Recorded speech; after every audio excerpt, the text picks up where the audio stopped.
Ụmụnne m na ụmụnna m ele ụtọ na ọrụ unu enwekwarechi nwanne ọnụ nwaanyị mba nnọọ awụchasịalanụ m eyi. Ụmụnne m ndị m tụrụ bịa taa wụ ụmụ okorobịa na-alụbeghị nwaanyị na ụmụ nwoke ha na nwaanyị bi gị na nwaanyị bi mana ịkwụba ụgwọ isi ya. Ọ mụọkwaranụ gị ụmụ. Unu ma na ana m agụ ya ka uri mgbe niile nọọ ihe mere onye ọzọ ka ndị ọzọ ji mụrụ akụ. Ihe na m ga-agwa ọnụ ngalugbu ene ọnụ n'ala Igbo niile gburugburu mana ọ dịka kele this particular one ahụbeghị m ya mbụ. Ihe a mmadụ sendịrị m ya sị m nwaanyị mba nọ na akụkọ a nọ na Facebook mana people akọgaghị ya exactly ihe merenụ na otu o siri mee. Na ihe a na o mere na community ya na Ebonyi steeti na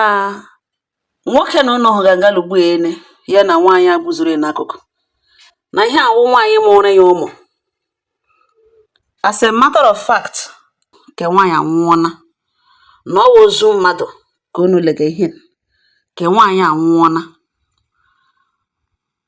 Mana tupu ya anwụọ ya na nwoke n'obi dịka di na nwunye ha ebiri dịka di na nwunye ka ha alụọla di na nwunye mana ke nwoke akwụbeghị 1 naira n'isi ya shishi afọ gbawara isi ọ kwụbeghị n'isi ya. Ha abụọ ebiri na ha ji ụmụ anọ ụmụ nwoke atọ otu nwaanyị and ụmụ ya amachakwara mma. Ụfọdụ ụmụaka ebidochakwala na school. This man na this woman azụlitela ụmụaka ụmụaka ha galitela isi mana ụmụaka niile mgbe a mụrụ ha na mma ke nwaanyị ekwe ha aga n'ihi na enwebeghị ihe mere n'isi nwa ya. Nna ke nwaanyị ejie ke nwoke nọ si na ọwụ ya nwa ka o lechara nwa ya ahụhụ niile ya tara o buru nwa ya kpufu gaa denwe n'ụlọ ya na-amụrụ ya nwa na nwunye na ya lụrụ nwunye ya alụkwa ụgwọ isi na ya na nwunye ebi na enweghị onye ya pịnọrọ nwa ya na enweghị onye ya narara nwa ya n'ike na ihe na o mege na ya kpachapụ anya ewu tụgharịkwa uche before ya dị too late ke nwoke anụghị. Ọ ya ka ihe a dagidere ha biri ya dịzị ka echefuole. No more warning, no more reminding, no more ihe onye ha anọzie mụrụ nwa gawa. Amụchala nwaanyị nọtara arịawala kwejige n'ọrịa before ya mara ya nwụọ. Ke nwoke ebilizie gawazie na ke ụmụnna ke nwaanyị ga-agwa ha na nwa ha anwụọna. Ha sị yes na ha dị aware na onye kwenụ ka ọ wụtu nwa ha ọ ka agwụ n'ọnụ ya na actually na ya prepare ga-ebịa bịa mmemme omenala kwụọ ụgwọ isi nwunye kwụọ ụgwọ isi nwa ha nwaanyị before ọnwa akpụrụ ya na sị biko sị gbaghara ya. Ha agwa ya sị ya na onweghị ihe dị ka agbaghara nọ ebe ahụ na enwe ihe a na-amanyere mmadụ amanye dị mkpa tozuo ya eme ihe o kwesịrị ime mgbe o kwesịrị ime ya na nwa ha nwaanyị anwụọna and ọ mụrụ ya ụmụ na ya were aka ya kpọrọ ụmụaka ahụ kpọlatara ha n'Ebonyi steeti na ha agaghị force ya force na ha ga-amanyere ya na-amanyere na ha enweghị ike ịrịọ ya na-arịọ ka ọwa arịrịọ na ya kpọlatara ha ụmụ anọ ahụ nwunye ya mụrụ nwa ha nwaanyị mụrụ ya na ọ sịkwa na ọ ga-akpọlata ha na o chebiri na taa ka ọ ga-elichakwa ha niile n'otu n'otu ke time ya ruru ya elie na ọ ya nwa ga-eji aka eli ụmụaka ha na enwe nwa ya ga-eli ya. Ụmụaka ha agaghị eto n'ihu ya na ọ ga-elicha ha very young. Ya jụ bewe gbuhige n'akwa bewe sị biko na ọ maka gịnị olekwere ihe a ga-eme. Ha sị enwe ihe ọzọ a ga-eme na-awụhụ ọ ga-alụ mma ha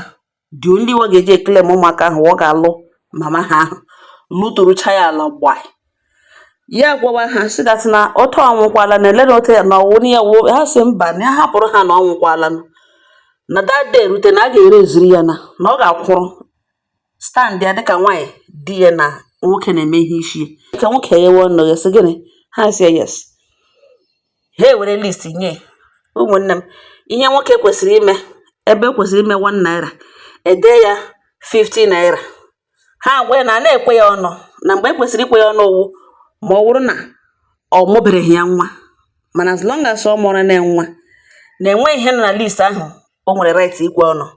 na otu ahụ eshiri nye ya list a ka ọ ga-eme any one o mefuru ihe ọ pụtara na o medoghị eme na na-eji ụgwọ na okwu agwụlọta ahụ ọnwụ kewara ha na ọ ga-emetụrịcha ihe niile ala na o mefe ofu ihe ọ pụtara wụ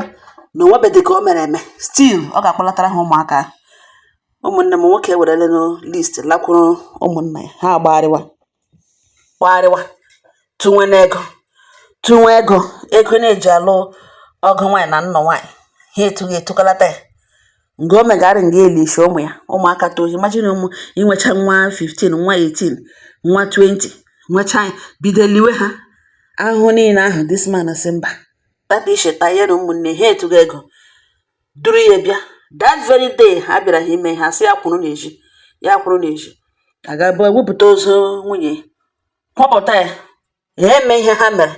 nwaanyị akwụrụ chịm mkpụrụ anya niile ya n'anya mepechia nwoke chi igba ọsọ ha sị ya gbakwala ọsọ na ọ gba ọsọ na ọ ga-agbagide ọsọ all his life na ya ejiri nnọọ nwayọọ mee ka nwaanyị a anwụbe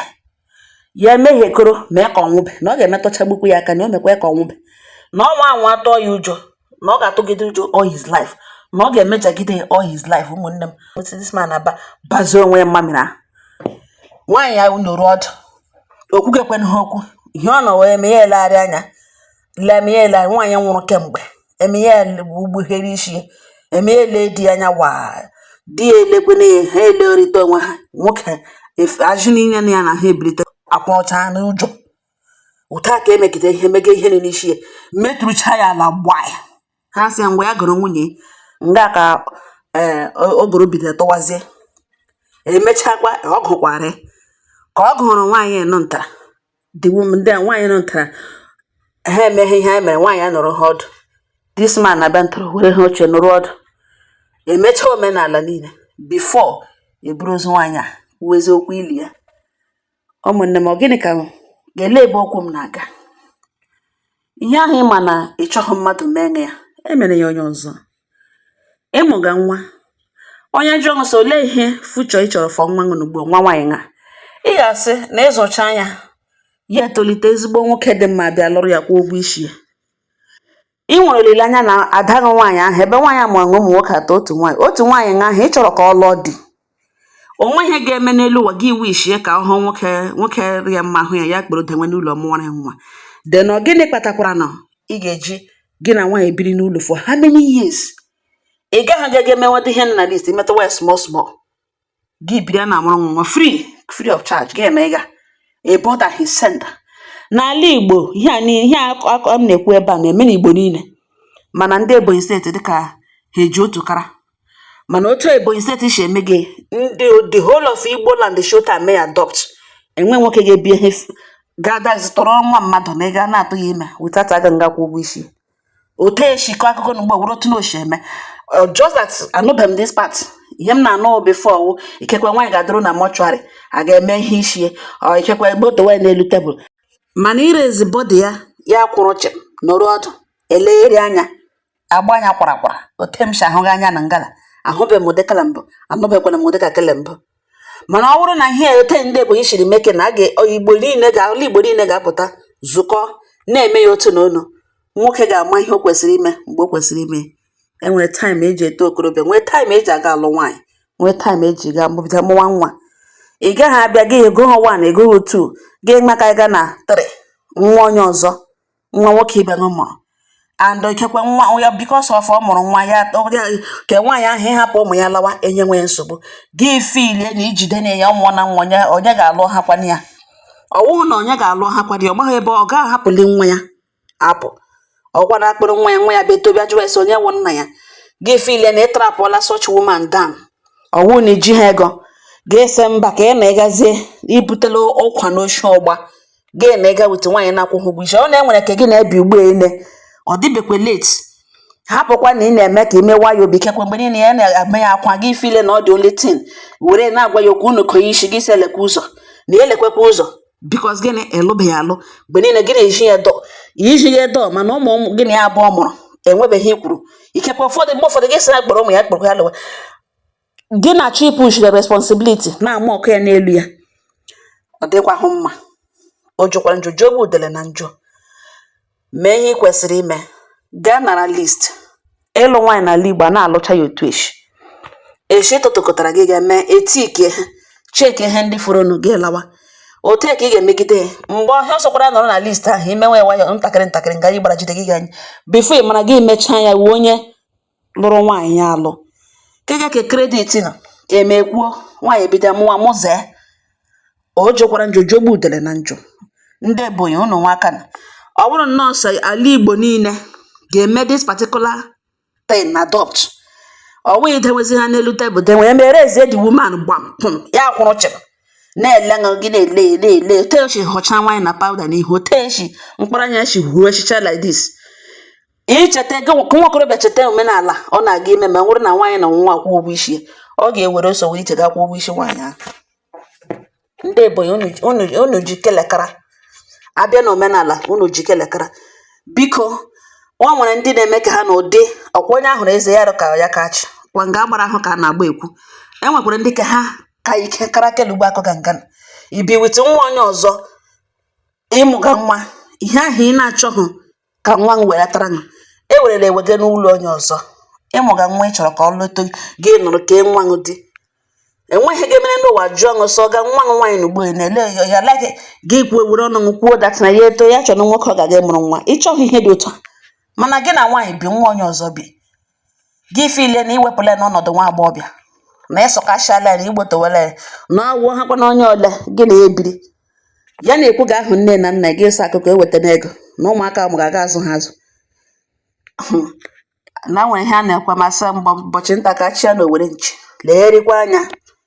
jụkwa ese biko enweghị ihe ọ ga-egwe m ị ga-eme ihe niile isi nwaanyị ahụ eluigwe recognize nwaanyị ahụ na nwunye gị even though there is no marriage in heaven but then ọ ga-enwe recognition na nwunye gị nwa gịnị ya abụọ lụrụ ụnụ mụrụ ụmụ ụmụaka responsibilities a ọwụ ụnụ ka enye ụnụ abụọ ka e nyere asị nne na nna abịakwa n'elu ala na ihe nnọọ nwunye gị ị gaghị ebiri witi nwa nwaanyị na-akwụghị ụgwọ isi gịnị ya bụ ebiri ụnụ na-amụ nwa and ometọ ka anyị chọghị ịma ị nwekwana ihe any intention of doing that biko wepụkwa aka enwe n'ofe before ya wuo aka mmadụ udo dịrị ụnụ